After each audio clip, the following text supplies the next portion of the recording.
देख रहे हैं नेटवर्क 33 राजकुमार के साथ। तो चलिए बढ़ते हैं आज की कहानी की ओर। शाम का वक्त था।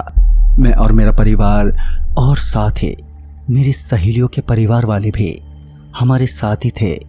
वो क्या है कि हम सभी लोग मिलकर गांव से दूर एक खेत में पिकनिक मना रहे थे। हमें मस्ती करते करते अब काफ़ी वक्त हो गया था, पर कोई घर जाने का नाम ही नहीं ले रहा था। वैसे मन तो मेरा भी नहीं था, पर रात ज़्यादा होने की वजह से मेरी आंखें अब भारी होने लगी थीं, क्योंकि उस वक्त खुला मैदान होने के कारण ठंडी हवा जो चल रही थी। खैर, मैं खेलकूद के बाद बाकी की सहेलियों से दूर हटकर बैठ गई और बार बार पलकें झपकाने लगी।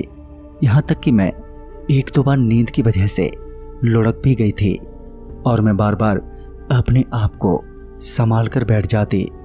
इसी बीच मेरी नज़र एक आदमी पर गई जो देखने में बड़ा ही अजीब लग रहा था। वो बाकी के लोगों से बिल्कुल अलग था, एकदम हट्टा कट्टा, लंबा चौड़ा, पर पता नहीं क्यों वो सिर्फ मुझे ही देख रहा था। तभी वो आदमी एकदम से ज़मीन में धंस गया और ये सब देखकर मेरी सारी नींद खो गई और मेरे शरीर में बेचैनी सी हो गई। मेरे पसीने इस कदर छूट रहे थे मानो मैं पानी से नहा गई हो। मैं कपकपाती हुई अभी उसी तरफ देख रही थी जिस जगह पर वो आदमी ज़मीन में अंदर धंसा था, कि तभी फिर से वही आदमी एकदम से बाहर आ गया। पर अब वो देखने में बहुत ही डरावना लग रहा था और उसका चेहरा बुरी तरह से छिला हुआ था।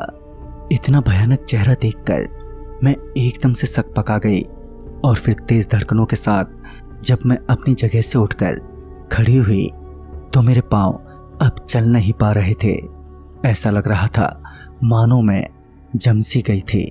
मैं अपना पूरा जोर लगा रही थी वहां से भागने की, मगर मैं पता नहीं क्यों हिल ही नहीं पाई।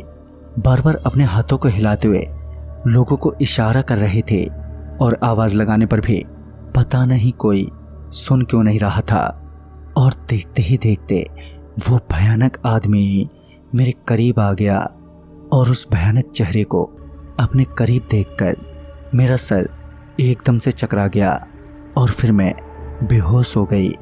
फिर जब मुझे होश आया तो सभी लोग मुझे घेरे खड़े थे, जिन्हें देखकर मेरी जान में जान आई।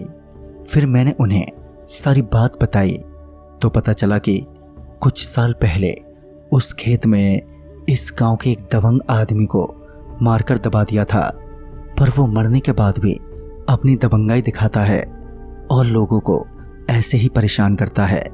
और फिर कुछ समय के बाद सब कुछ ठीक हो गया। तो दोस्तों, इस कहानी में बस इतना ही। तब तक के लिए बाय एंड टेक केयर।